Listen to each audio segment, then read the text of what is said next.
Assalamualaikum dan salam keusahawanan. Anda bersama dengan saya, Fatah Amin, untuk episod keempat program Sukses 4.0 dibawakan oleh SME Bank. Baiklah, pada minggu ini, sesi penjurian untuk cabaran pertama bakal diadakan. Sebelum saya mempersilakan semua peserta-peserta kita untuk masuk, jom kita saksikan terlebih dahulu kedudukan prestasi media sosial untuk peserta program Sukses 4.0. Mari kita saksikan.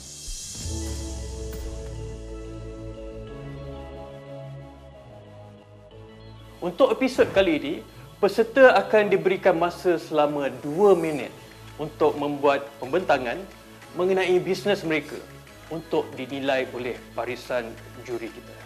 Baiklah, tanpa melengahkan masa, saya menjemput peserta kita yang pertama, iaitu Syuhada Wow Sambal untuk memulakan sesi pembentangan. Persilakan.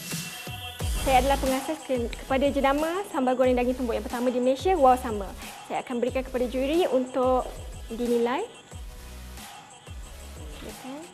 Okey, ini adalah harga kos kami, 40% kos pekerja. Gas adalah 24 sen, marketing kos adalah customer dengan harga RM25 dan harga kepada ejen RM20. Itu dia. Wow Sambal. Mungkin kita boleh teruskan untuk komen juri kita yang pertama. Saya nak komen sikit daripada segi logo ni. I think kena improvise sikit.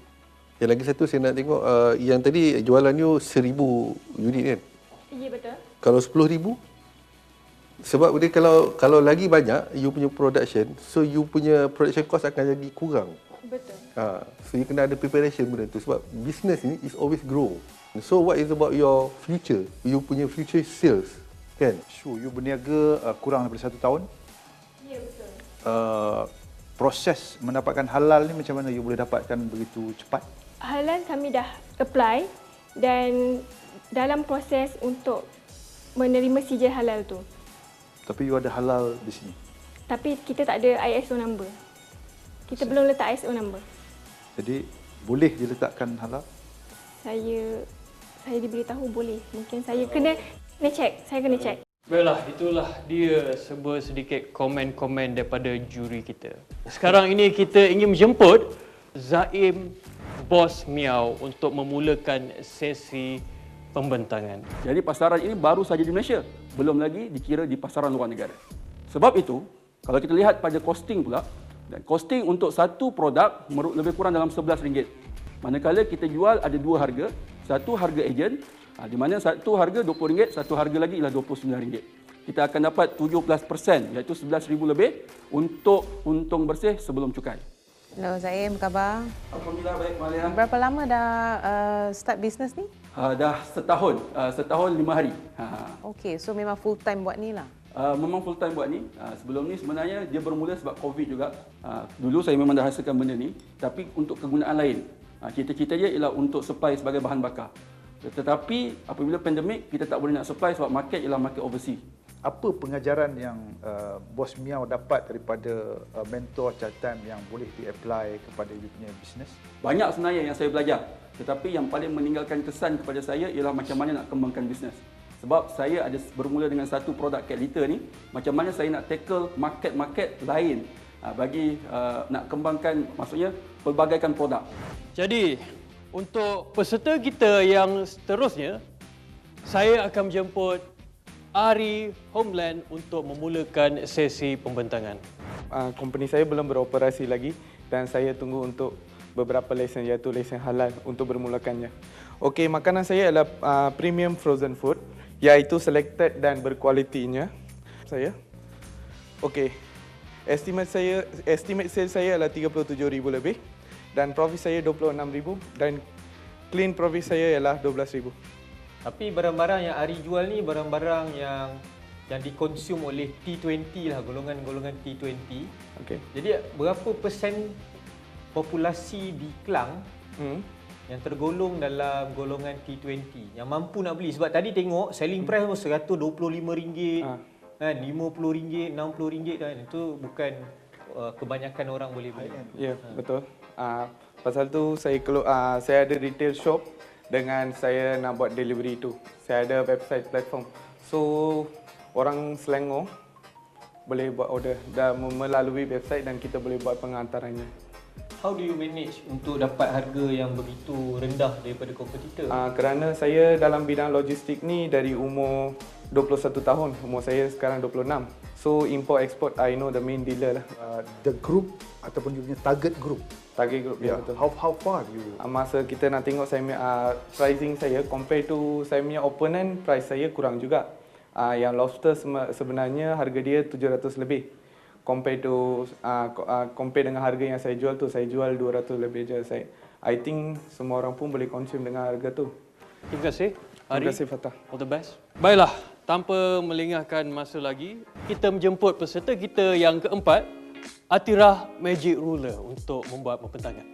Saya Nur Atirah Razali, founder dan juga tenaga pengajar, memilih perniagaan ini kerana saya ingin memberi impak kepada komuniti bahawa kemahiran jahitan pakaian ini senang saja menggunakan kaedah inovasi iaitu The Atirah Design Magic Ruler. Kos harga dan jualan iaitu RM85 untuk harga kos, dan kami juga bukan saja membuat produk, kami juga memberi training menggunakan kaedah inovasi. Mungkin kita boleh teruskan kepada Datuk Sani untuk memberikan sedikit komen. Yang you nak jual ni is your product ke ataupun you nak menghasilkan produk? Tak, saya bisnes model saya ada dua, iaitu menjual produk dan juga memberi training menggunakan kaedah inovasi. You menghasilkan produk. Market produk is a different. Menghasilkan produk segmen yang lain. Tapi apa yang you tunjukkan tadi, saya sendiri tak faham tadi. Ya, betul. Tapi bila you explain ni, saya boleh faham. Tapi mengambil masa. Ya, betul. Atira tahu tak actually nak jadi usahawan ni kan? What is the number one thing? Kita sebagai usahawan kena selalu belajar. Walaupun kita tahu sesuatu benda, kita tak apa, sebelum belajar tu, apa? Ia adalah fokus dan komitmen. Sebelum fokus, the first thing, you have to be confident. Ya. Okay? Yes. You have to be confident dengan you punya apa you jual ni, you punya produk, dengan you punya presentation, apa yang you nak sampaikan. Okay? So my message to you is confidence tu kena. Nak tahu apa nasib 6 peserta Sukses 4.0 yang lain? Kita tunggu selepas ini. Kembali semula dalam program Sukses 4.0. Tadi kita telah melihat 4 peserta membuat pembentangan. Dan kali ini kita nak menjemput peserta kita yang kelima, Huzaifah Pinjam.co untuk memulakan sesi pembentangan. Dipersilakan. Assalamualaikum and hi, my name is Huzaifah from Pinjam.co. So we have seen platform like Shopify, Lazada, Shopee and all that. They are all focusing on buying and selling. Let me ask you, have you found any platform focusing on rental? And that's why we came out with Pinjam.co. Right now we have around 94 merchants, which brings us 31.7k of profit. And also in terms of costing, we have mostly we focus. Our cost is on human capital. Rental businesses rise again. Thank you so much. Mungkin kita boleh teruskan komen daripada juri, Encik Hamdan. What are the reasons actually orang tak masuk dalam this business? When we talk about rental industry itself, it's big. Tapi untuk kita go to that, kita perlu help these small rental businesses untuk grow first. They need to go digital first.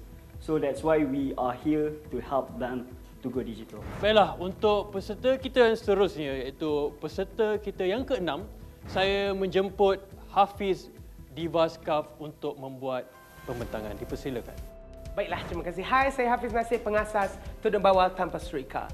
Bagaimana saya bermula? Semuanya bermula dengan idea gila. Saya nak namakan Devil's Cup, nama tudung syaitan. Tapi bos saya di Citibank kata tak boleh. Jadi kami tukar kepada Diva since nama University Life. So kenapa tudung bawal? Tudung bawal ni mudah dan malas segar. Tak ada expiry date. Inilah tudung bawal saya. Saya jual tudung bawal dengan 4 gaya berbeza dalam satu tudung. It's innovation. Bagaimana saya menjual? Saya letakkan pada 4S sebagai konsep. Konsep bina saya menjaga stok, store, staff dan sale. Tudung jika saya kira assumption 10, RM10, darab dengan 12 man, darab dengan 11 million. Inilah 1.3 bilion. Okey, keupayaan menjual saya ada online. Pernah pergi naik lori truck. Hanya ke utara saya boleh mendapat dalam masa 3 hari, saya dapat 30,000 dan 4 hari di selatan saya mendapat 40,000. Baiklah, itulah dia pembentangan daripada Hafiz yang sangat yakin orangnya.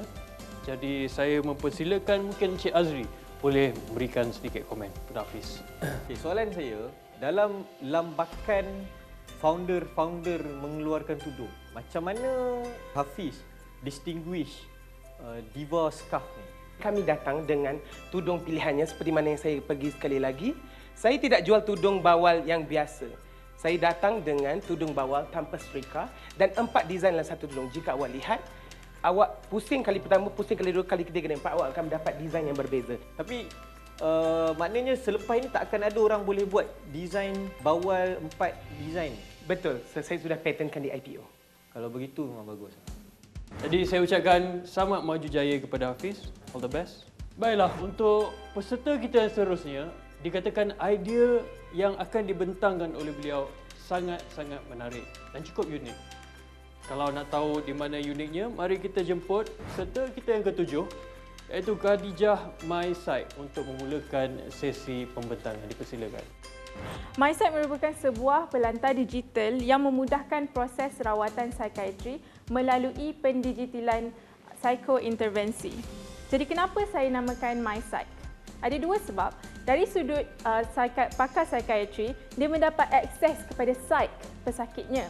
Dan dari sudut pesakit mental pula, dia mendapat akses kepada rawatan psikiatri yang lebih efisien. So, MySite, My Psychiatry, MySite.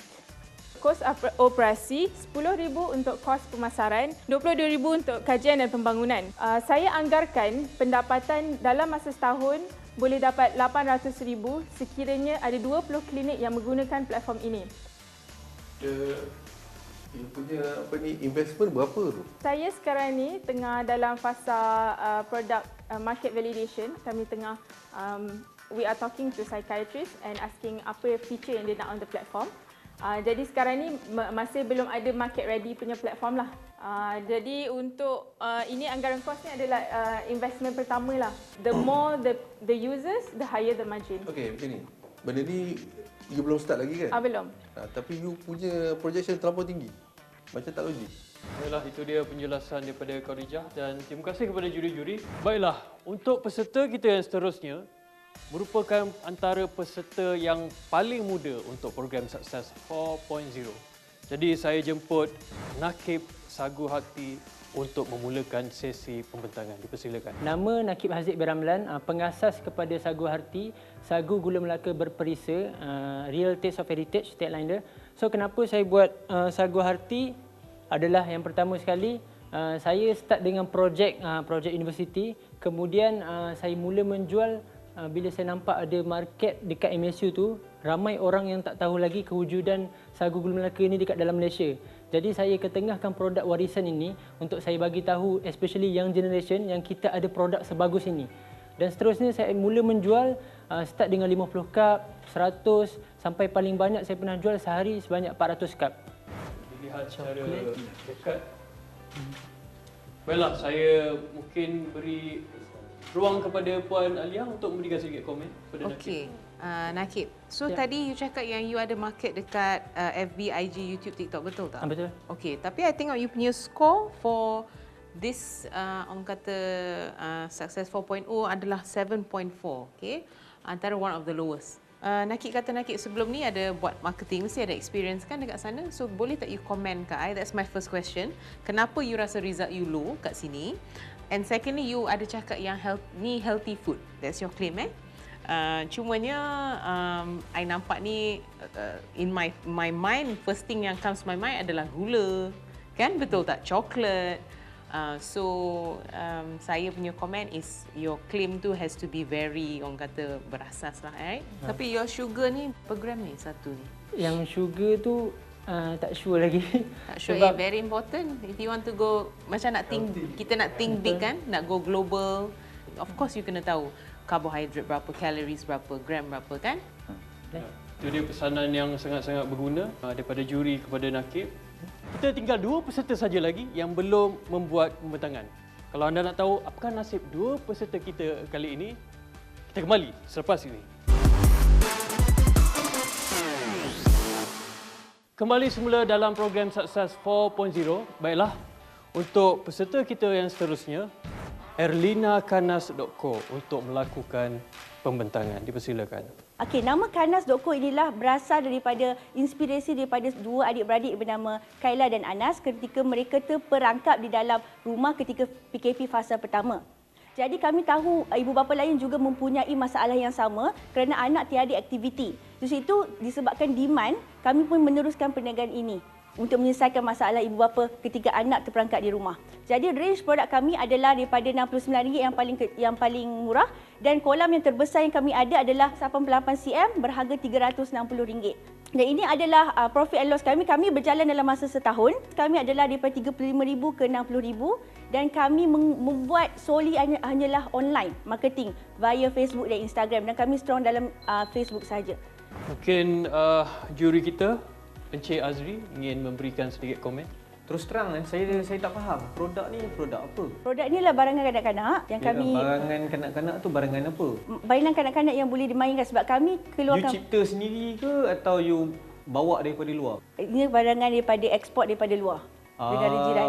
So sebenarnya you adalah online store lah. Yang mengeluarkan barang kanak-kanak, contoh macam kolam, tak ada lagi branding yang untuk Malaysian brand. What if saya Google, saya jumpa supplier yang sama, saya jual murah daripada awak? Macam mana? Barang-barang kanak-kanak ni macam ni je lah. Kita kena create trust daripada customer. Kalau diorang dah trust kita, walaupun barang kita mahal daripada orang lain, mereka tetap beli.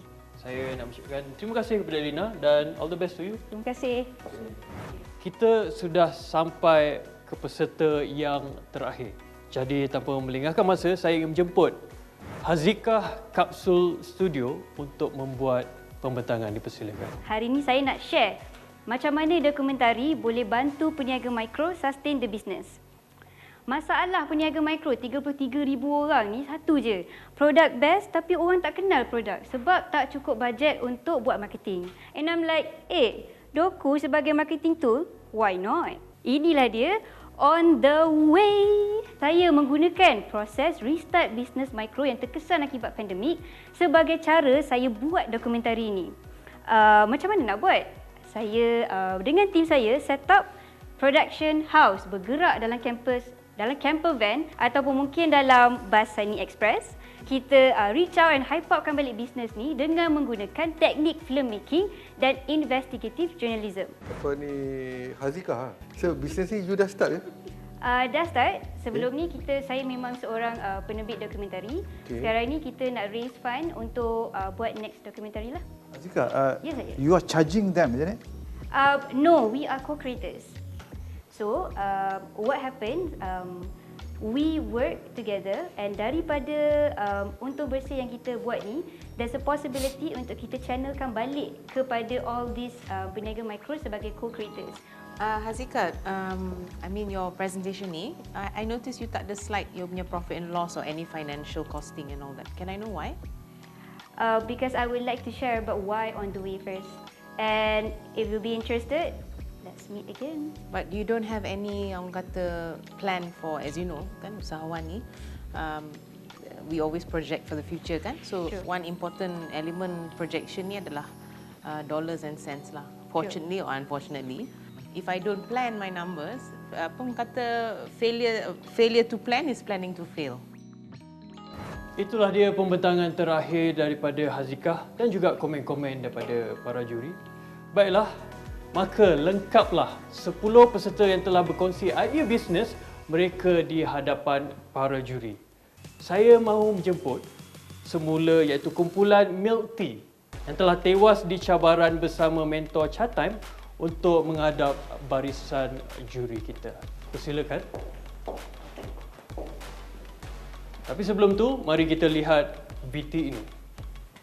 Tadi kecoh sikit di mana kumpulan Milk Tea telah menjual minuman yang telah mereka buat. Jadi saya terpaksa pergi panggil customer tu balik dan pulangkan balik duit mereka dan terangkan di mana kita memang tak boleh jual minuman yang tak dapat lagi approval. Selain daripada itu, apa yang kita suruh mereka buat adalah untuk membuat minuman dan bukan untuk menjual minuman tersebut. Jadi mungkin ada komen daripada juri-juri kita tentang cabaran pertama yang telah dilakukan oleh kumpulan Milk Tea. Pertama saya nak tahu dalam your organisation ni siapa leader ni? Saya leader. Siapa yang memberi arahan untuk menjual tu? Sebenarnya bila customer masuk tu, kita ingat itu adalah sebagai salah satu tugasan juga. Maknanya your team tak tahu pun matlamat tugasan. Setuju? Kami ingat bila customer masuk, itu adalah a part of the task. Adakah anda di-brief dengan jelas untuk tidak menjual? Tidak. Tapi macam mana pula satu grup lagi tidak menjual? Sebab diorang buat selepas kami. Bila kita orang tanya diorang kata diorang pun tak faham. Tapi bila diorang tahu yang kita orang tidak dibenarkan berjual, so diorang dah alert daripada awal. Ada plot twist.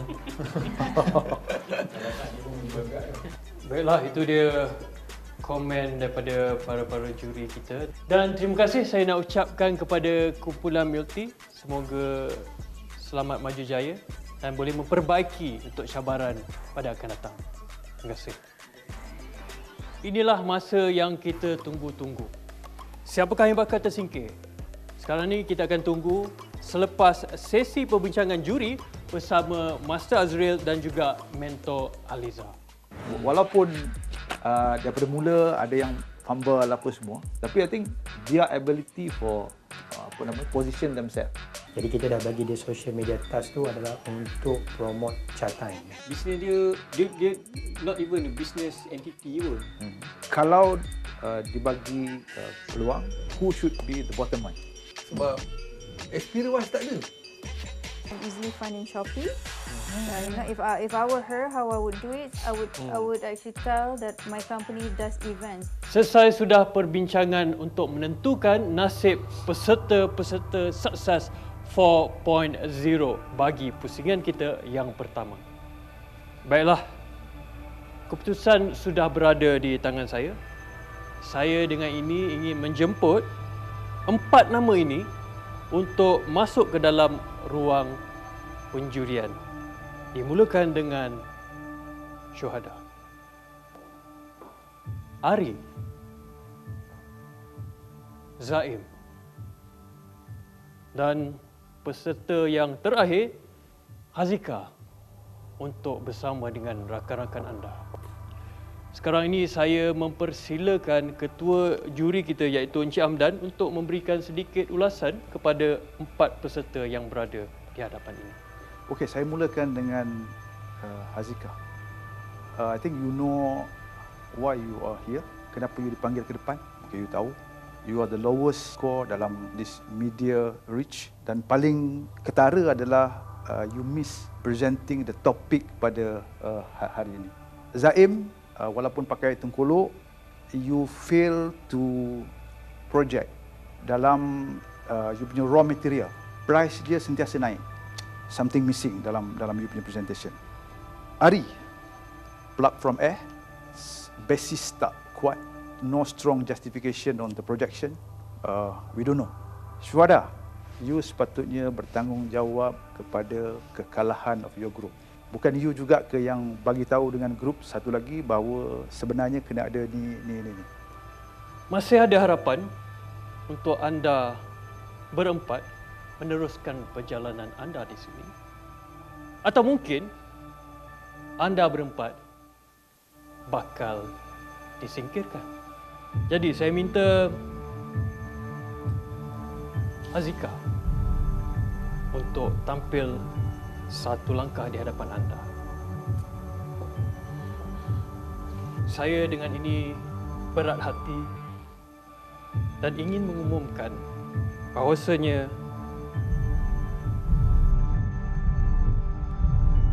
anda terselamat dan tiada penyingkiran untuk minggu ini.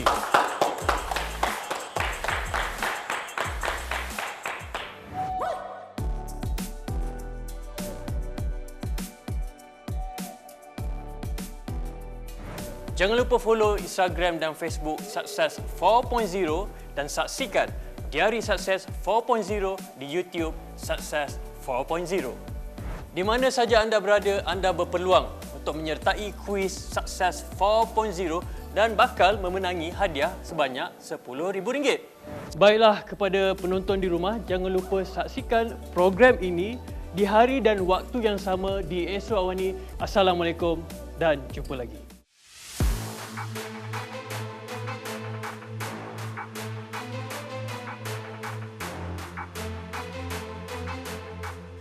Dan dengan ini saya ingin mengumumkan peserta terbaik untuk pusingan pertama ini jatuh kepada Zaid.